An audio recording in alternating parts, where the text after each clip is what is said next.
Yeah, I'm from London, England. Okay. Migrated here at a young age with my family, and we settled in not too far from Yankee Stadium on a street called Walton Avenue. And then we migrated further into the Bronx, northeast part of the Bronx. And then I moved down to Harlem. And you do a lot of things that are related to music and jazz. Yeah, music, jazz, interesting people, interesting historical events, beautiful or tragic. You know, any moment in history that I think needs to be documented in a really interesting way that I think needs to be said. You know, I've done Hiroshima, I've done Vietnam. I feel I've done the whole world. Decades, you know. So, so yeah, we have Carter G. Woodson, the father of Black History Month, and he is holding the Miseducation of the Negro, one of his famous publications, and my interpretation of the illustration of the book cover is on his shoulder on the far right, and I have 365 African history. The legendary Bread and Roses movement and union organizing, that term Bread and Roses is synonymous with so many things from back in the days and probably still now. I came across a Time magazine cover of Obama photoshopped as the famous photo of Roosevelt, and then I did my interpretation of that classic Photoshop image of Obama as Roosevelt that came out a couple of years ago. And Katro Storm, the famous curator, emailed me an old image of Yale students protesting, I would say maybe in the 50s and 60s. They had the white sweater, white pants on, looking crisp and clean, and they had Yale written across their chest to the black power glove. So just a juxtaposition was just really visually interesting. I didn't even think they even had black students on the campus at that particular time. So it just conjured up a lot of mysterious questions about the historical context. Right. Period. Yeah. And I did a remix illustration of a publication back in the days, Scottsboro Limited, about the Scottsboro Boys trial.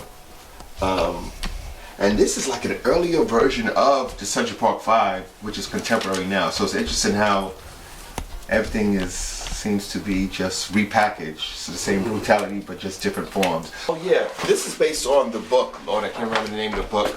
But the cover was based on the Attica Uprising. It's a book that came out last year. It's a sepia tone cover, really beautiful cover. So I remixed the cover, and I did about 3 or 4 interpretations of that one cover, but this is the only one that's on blue. The other one's on red. And we have the 4 little girls who were killed in the 16th Street Baptist Church back in probably the 50s. So hello, my name is Carol Robinson. Hello, my name is Addie Mae. I just went on and on. So I thought that was a really cool way to capture them versus being overt and just showing maybe a destruction of a church or showing them blown up in pieces. I just want to make it very simple and somewhat angelic. And for this one, you said you wanted to make it, you said beautiful and superficial, like a tomb. Why did you decide to do that as opposed to a more kind of violent? You know what? Great question, because that would have been too easy. Matter of fact, that particular pieces like that are very emotionally challenging to do. You know, I do enjoy doing my work, but when I come across certain historical events, you know, it's definitely not an easy piece to do when you think of visually, like I did when I saw the film footage of like rocks and boulders like split in their heads. So those images of them really being blown to pieces I have in my head, but I didn't convey it visually. I just kept it very beautiful and superficial, but I definitely wanted to put their names in there like it was like a gravestone. The colors are improvised. but I always try to focus on the strength of the eyes and the hands. Those are always key. Those components I'm always cognizant of. Everything else is just whatever flows out. The colors are improvised. There's no method to the madness. What is your relation personally with Langston Hughes? When did how much poetry did you read by him, and what is your emotional relation with him? Yeah, great question. Langston is in that small circle of, we all have, what I would think, we all have creative muses. So Langston is that small lexicon of creative muses that I draw upon. And Langston is just so prolific in his work. But the average person may know one or two things about Langston, maybe one or two poems, but Langston has so many plays and novels and so many political essays. And I was really moved by his political essays because it has so many relevance today, as well as how he was treated within the community, outside of the community. So Langston, for me, has a lot of parallels in terms of how artists are treated historically when their work is very political or seemed or portrayed as political. Because remember, Langston appeared before the House Un-American Committee, not because they loved his work. For whatever poem, they felt it was a threat to the state, which to me is like silly. So Langston just represents brilliance. He represents dedication and consistency. His birthday is on the 1st, so I kind of had fun with the number 1 as the centerpiece, and Langston Hughes' signature I practiced, and I kind of try to recreate it exactly. So people who are Langston Hughes authorities kind of really were impressed with my Langston Hughes recreation of the signature. They were really tripping out on that. No, I just think signatures, people who have really cool signatures, just the line strokes are just beautiful. So part of his work, kind of. Yeah, it's art itself. And I have a young image interpretation of Langston, and I did that in 2001. So yeah, this is a very young interpretation of Langston. And then Langston wrote this amazing poem, very long too, The Black Clown. And this is my interpretation of The Black Clown. We have, Brother Ade as the Black Clown. The Black Clown, so this is my interpretation of him.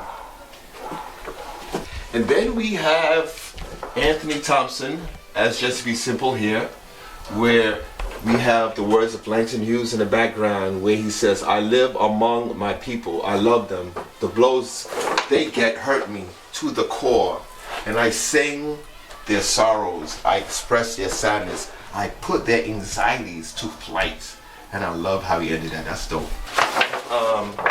This is based on an original photo that was emailed to me by Anthony Thompson of Langston when he was visiting some part of the Middle East back in the 50s. It was a really cool shot. So this is my remix of that particular image of Langston, and he was hanging out with some real Middle Eastern cats. It was a really cool pic back in the day. Everything here is inspired by images that I come across, and I came across this really cool image of Ralph Ellison and Langston Hughes and James Baldwin at the airports. So I just changed the airport background and put them in a setting of a bar, just chopping it up, just talking about life, talking hella mess over scotch or whatever they drank straight. Yeah, I don't have the method style, it's just me being me. Do you teach all kinds of media, or? Yeah, all the mediums. No oil, no acrylic, but watercolor, chalks and pastels, drawing, all the fine arts, interested in historical figures. So I would mix Picasso with Basquiat, hip hop too. Recently we did Radcliffe Bailey. Oh yeah? Oh, yeah. Okay.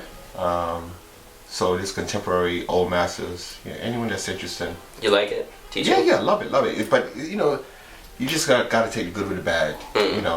It's beyond just having a beautiful lesson plan. You're managing some sensitive personalities, vulnerable age, impressionable age. Right, totally. So you have to control your buttons because you're setting a positive example.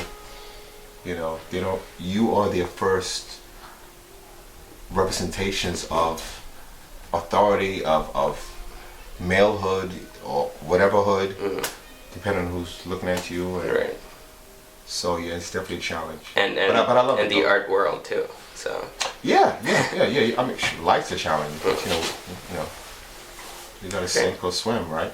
Seven Guitars by August Wilson, one of my favorite plays. When I saw it on Broadway, and Ruben Santiago Hudson, man, he was talking to the actress on the stage, and it was just such a fly soliloquy to say to somebody, and I was just sitting in the audience like, oh, that was beautiful.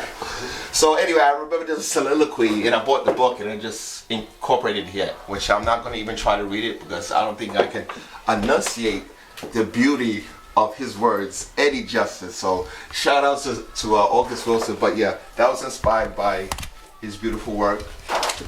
And then the legendary musician Fela Kuti did this very amazing political song, Zombie, just about policemen, or I guess anybody who just follows authority blindly. And I just listened to that song and I just remixed it through this interpretation. So I have the skulls and just a very straightforward lace, authoritarian, blind trust. So I just had fun with that. But yeah, it's a really cool song, Zombie by Fela Kuti. My boy Paul Beatty, the writer extraordinaire who edited this book, an anthology of African American humor that came out a couple of years ago.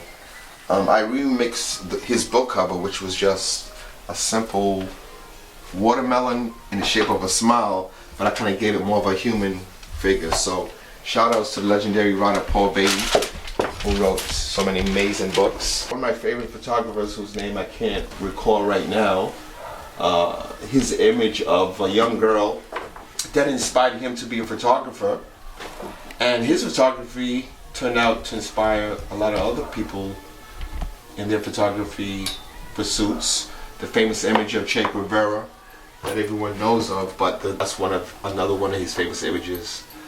So if you ever come across his picture book, you'll love his photography. Langston Hughes is someone who thought community was very important, and As his foundation, yeah.